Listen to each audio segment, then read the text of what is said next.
Would you rather always know the truth, even when it hurts, or live freely inside a beautiful lie? It's a question that sounds simple until you realize it defines almost everything about being human. Every civilization, every religion, every government has wrestled with it. Because truth gives us clarity, but freedom gives us choice. And sometimes the two refuse to coexist. Think about it. If you knew everything, every hidden motive, every deception, every thought people had about you, could you still feel free? Or would that knowledge become its own kind of prison? We say knowledge is power, but power always comes with a price. Would you rather have your eyes open forever or sleep peacefully in the dark? This dilemma has haunted thinkers for centuries. Plato imagined it through the allegory of the cave, prisoners chained to shadows, mistaking them for reality. When one escapes and sees the truth, he's blinded, horrified, desperate to go back, but he can't. Because once you see the world as it is, you can never unsee it. So what do you choose? Freedom within illusion or truth within limits? Philosophers, scientists, and leaders have all answered differently, but every answer reveals what you value most: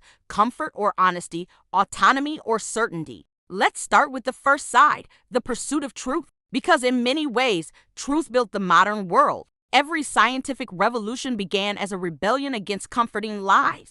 Galileo questioned the heavens, Darwin questioned creation, and Einstein questioned reality itself. Each was condemned at first, but their truths expanded what humanity could imagine. So ask yourself, would you rather believe what makes you feel safe or what makes you understand? Because truth doesn't care if you're ready for it. It just is. And for some, that is the highest form of freedom, the ability to confront reality without running. But here's the paradox. The deeper we go into truth, the less free we sometimes feel. The more we know about the universe, the smaller we become inside it. The more we learn about ourselves, our biology, our psychology, the more we see how many of our choices were never really choices at all. Would you rather believe in free will or know that your brain might be running a script written by evolution and chemistry? Would you rather feel independent or be scientifically accurate? Because the truth can shrink you. Freedom, even when it's based on illusion, can lift you. That's why some people reject uncomfortable facts, not because they're ignorant,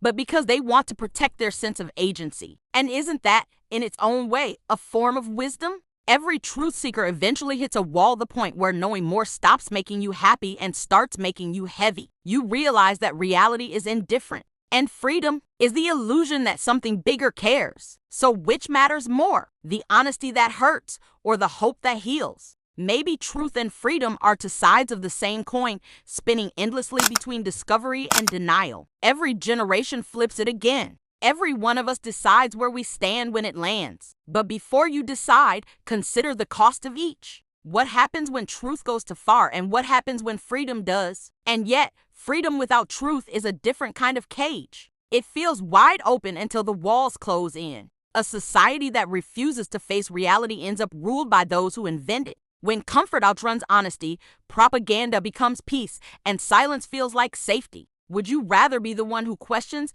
or the one who belongs? History shows how fragile that line is. People once feared the earth's shape, the atom's power, the mirror of their own minds. Every lie that promised unity came with a price, the freedom to think. Because real liberty isn't doing whatever you want, it's knowing what you're doing and why. So maybe truth and freedom aren't enemies at all. Maybe they're partners in a dangerous dance.